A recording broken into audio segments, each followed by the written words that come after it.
পিতা, পুত্র, স্বামীহারা এক মহিলা।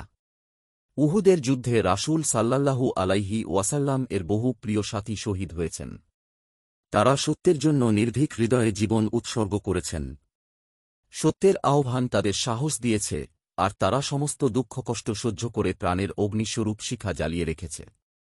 মৃত্যু তাদের জন্য একটি অমর সঙ্গীতের মতো, যা তারা শোনে, এবং সেই সঙ্গীতের মধ্য দিয়ে তারা পরিপূর্ণ আনন্দ লাভ করেছে। শত বিপদাপদ, শত মৃত্যু পার করে তারা জীবনের পূর্ণতা লাভ করেছে। উহুদের যুদ্ধ নবীন মুসলিমদের জন্য একটি সুযোগ ছিল, যেখানে তারা মৃত্যুকে বরণ করে অমৃত লাভ করেছিলেন। এটি ছিল একটি চরম পরীক্ষার দিন।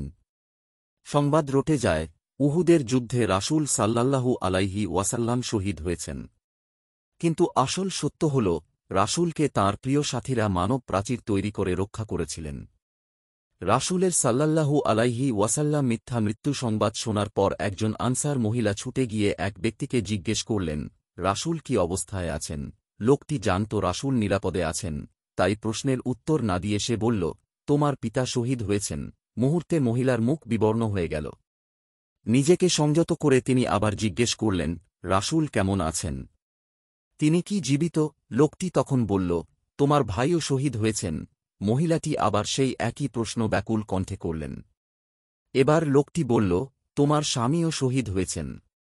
সকল শক্তি একত্র করে মহিলা তিক্ত স্বরে বললেন, আমার কোন পরমাত্মীয় মারা গেছে, তা আমি জিজ্ঞাসা করছি নে, আমাকে শুধু বলো আল্লাহর নবী মুহাম্মদ সাল্লাল্লাহু আলাইহি ওয়াসাল্লাম কেমন আছেন?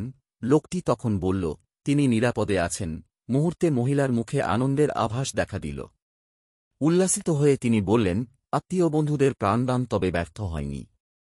তবে সত্যিকারের আত্মহুতি কখনও ব্যর্থ হয় না। কোন দিনই ব্যর্থ হয় না। একটি পবিত্র প্রাণের আত্মাহুতি সত্যের আলোকে আরও তীব্র করে, আরও জ্যোতির্ময় করে তোলে। মৃত্যু ভয় যাদের নেই, সাহস ও অটল বিশ্বাস যাদের হৃদয়ে আছে, তাদের জয় সুনিশ্চিত। ইসলামের প্রাথমিক যুগে একদল বিশ্বাসী ও নির্ভীক মুসলমান সকল বাধাবিপত্তি ও মৃত্যুভয়কে তুচ্ছ করে দিয়েছিল, যার ফলে ইসলামের প্রতিষ্ঠা সুদৃঢ় হয়েছে। আশার বাণী, শান্তির বাণী সারা পৃথিবীতে ছড়িয়ে পড়েছে। আটলান্টিক থেকে প্রশান্ত মহাসাগরের বক্ষদেশ পর্যন্ত এর প্রতিষ্ঠা শহীদদের রক্তের স্রোতে গড়ে উঠেছে। ইসলাম একটি অজেয় শক্তি, যা অন্যায়, অন্ধকার ও অন্ধ বিশ্বাসের বিরুদ্ধে এক তীব্র প্রতিবাদ।